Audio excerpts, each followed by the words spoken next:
तो आज हम सीखेंगे कि दो समांतर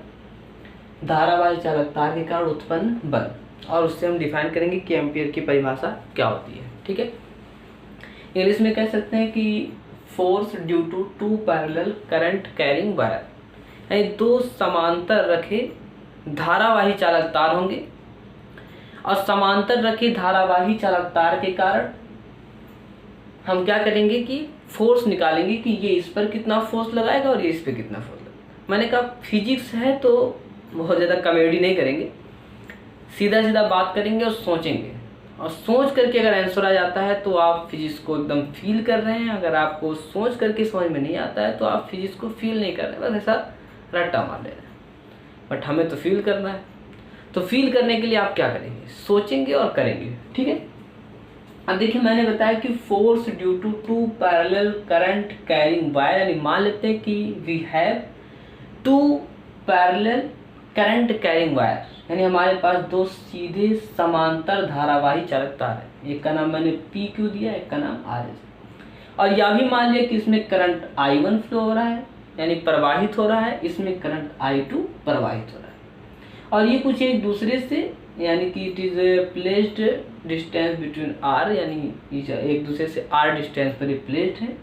या कह सकते हैं आर दूरी पर एक दूसरे से रखे हुए। अच्छा सोचो कि इसके वजह से इस पर फोर्स या इसकी वजह से इस पर फोर्स निकालना है, तो फोर्स आएगा कहाँ से, फोर्स का कॉन्सेप्ट क्या है, कैसे क्या हो रहा है। थोड़ा सा ऑरेस्टेड के एक्सपेरिमेंट में अगर जाओ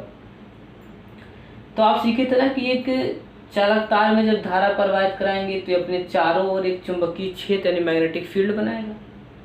तो वही तो हो रहा है यहाँ पे। एक हमारे पास चालक तार है, कंडक्टिंग वायर इंग्लिश में, और इसमें हम करंट फ्लो करा रहे हैं, धारा प्रवाहित करा रहे हैं, तो ये अपने चारों ओर यानी around us area magnetic field produce करेगा, यानी कि चुंबकीय क्षेत्र बनाएगा। अब इसके चुंबकीय क्षेत्र में जब कोई दूसरा धारावाही चालक तार आएगा तो इस पर बल लगेगा कि नहीं, लगेगा ना। अभी आप पढ़े थे कि चुंबकीय क्षेत्र में स्थित धारावाही चालक तार पर बल, मतलब इसके पहले वीडियो में आप पढ़ चुके हैं, अगर पढ़े तो नहीं पढ़े तो जाके देखिए कि एक समान चुंबकीय क्षेत्र में धारावाही चालक पर बल लगता है। कौन सा बल लगता है, आप देखिए थे F equal to B I L sine theta करके कुछ आया था, बात की बात है वे देखेंगे। ठीक है, तो ऐसे जब ये अपना चुंबकीय क्षेत्र बना रहे, इसके चुंबकीय क्षेत्र में ये तार आएगा, इस पर एक बल लगेगा, और ये भी, इसमें भी तो धारा प्रवाहित हो रही है, तो ये भी अपने चार और एक चुंबकीय क्षेत्र बनाएगा, और इसके चुंबकीय क्षेत्र में जब ये तार आएगा तो ये इस पर एक बल लगाएगा। दोनों का काम एक जैसा है, तो हम किसी एक को कैलकुलेट कर देंगे, कह देंगे सिमिलरली या इसी प्रकार ये इस पे बल लगाएगा, ये इस पे बल लगाएगा। ठीक है, तो सबसे पहले हम इसकी वजह से कैलकुलेट करेंगे। और हाँ, एक बात और जान लेते हैं, क्योंकि कभी कभी पूछा जाता है कि दो करंट कैरिंग वायर से पैरेलल रखें, अगर दोनों में धारा एक ही दिशा में है तो ये एक दूसरे को आकर्षित करते हैं, और अगर धारा एक दूसरे के विपरीत दिशा में, एक ऊपर एक नीचे जा रहा है, विपरीत दिशा में यानी अपोजिट डायरेक्शन में है, तब ये एक दूसरे को रिपेल यानी कि प्रतिकर्षित करते हैं, और पहले अट्रैक्शन यानी कि आकर्षण होता है। ठीक है, अब देखिए पहला जो आपके पास कंडक्टिंग वायर है, इसके कारण यानी due to P Q wire जो चुंबकीय क्षेत्र उत्पन्न होगा क्या होगा, हम यहाँ लिख सकते हैं V equal to mu naught NI upon 2πr। कहाँ से आया, आप बायोसेट के प्रयोग में पढ़े थे ऐसे, मैंने वीडियो भी अपलोड किया है इसका, कि यहाँ पर एक पॉइंट P था, तो इसकी वजह से कि जो है मैग्नेटिक फील्ड जो आता है V equal to mu naught NI upon 2πr करके होता है। ठीक है, एम्पियर के परिपथीय लॉ से भी इस चीज़ को प्रूव कर सकते हैं।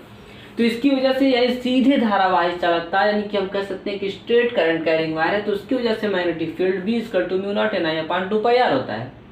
अब यहाँ पर क्योंकि करंट I1 है तो यहाँ पर I1 हो जाएगा। इसके बाद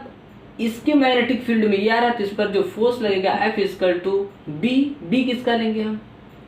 बी तो हम इसका लेंगे ना, क्योंकि मैग्नेटिक फील्ड इसके मैग्नेटिक फील्ड में ये आ रहा है, तो मान लेते हैं इसका मैग्नेटिक फील्ड जो है वो क्या है, B1 है।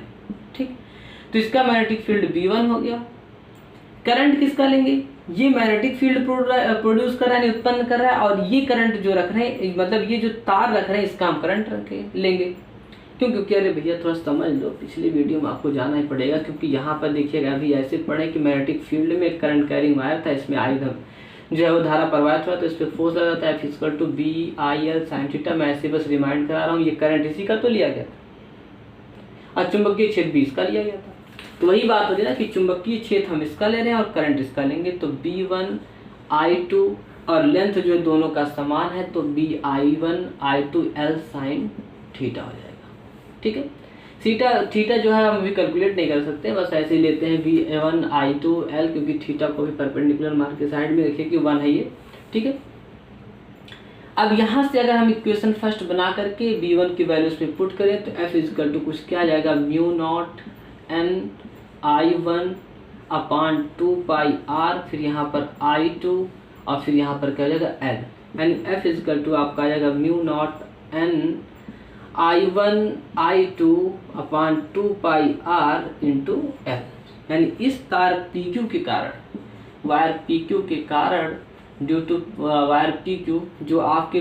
RS पर जो बल लगेगा वो F equal to mu naught N I1 I2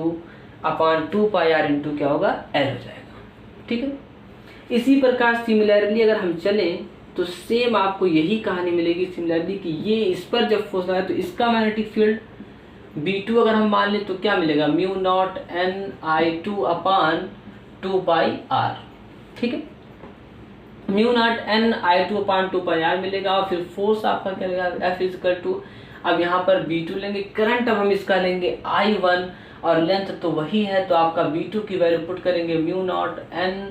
I2 upon 2 pi R और यहाँ पर फिर आप इसकी वैल्यू है I1 और L, तो वही चीज़ है ना, F equal to mu naught N I1 I2 L 2 pi R, यही चीज़ है, सेम से मिला लीजिए। यानी इसकी कारण इस पर जो फोर्स होगा या इसकी कारण इस पर जो फोर्स होगा सेम से बनेगा। ठीक है, तो अब यहाँ से एक बात और पूछे, ये बात समझ में आई ना, नहीं समझ में आती है, अच्छा चलिए ठीक है, एक बार बोल देते हैं क्या हो रहा है यार, कुछ इसमें कुछ खास बात है, बस यही हो रहा है कि एक आपका यहाँ पर दो पैरेलल करंट कैरिंग वायर है, इसमें करंट I1 फ्लो रहा है, इसमें I2। मैंने कहा और स्टेट के एक्सपेरिमेंट के बारे में सोचो कि ये करंट ऐसे फ्लो करा रहा है, मतलब फ्लो करा रहा है ऐसे करंट, तो अपने चारों ओर एक मैग्नेटिक फील्ड प्रोड्यूस करेगा, चुंबकीय क्षेत्र उत्पन्न करेगा। इसके चुंबकीय क्षेत्र में दूसरा धारावाही चाल आएगा तो उस पर एक बल लगेगा, और वो बल अभी आप पढ़ें या कुछ देर पहले आप पढ़ें वीडियो में कि BIL साइन थीटा होता है। फिर ये अपना मैग्नेटिक फील्ड बनाएगा क्योंकि इसमें भी तो करंट फ्लो रहा है, तो इसके मैग्नेटिक फील्ड में ये वाला वायर आ रहा है अगर, तो इस पर भी फोर्स लगेगा F equal to BIL sine theta.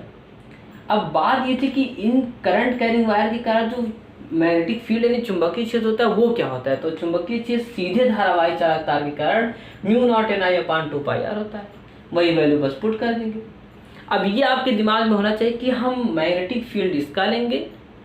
और जब हम फोर्स निकालेंगे तो करंट इसका लेंगे, और जब इस तार की वजह से इस पर फोर्स निकालेंगे तब जो है मैग्नेटिक फील्ड इसका लेंगे और करंट इसका लेंगे, तो दोनों बार आपको जो फोर्स है वो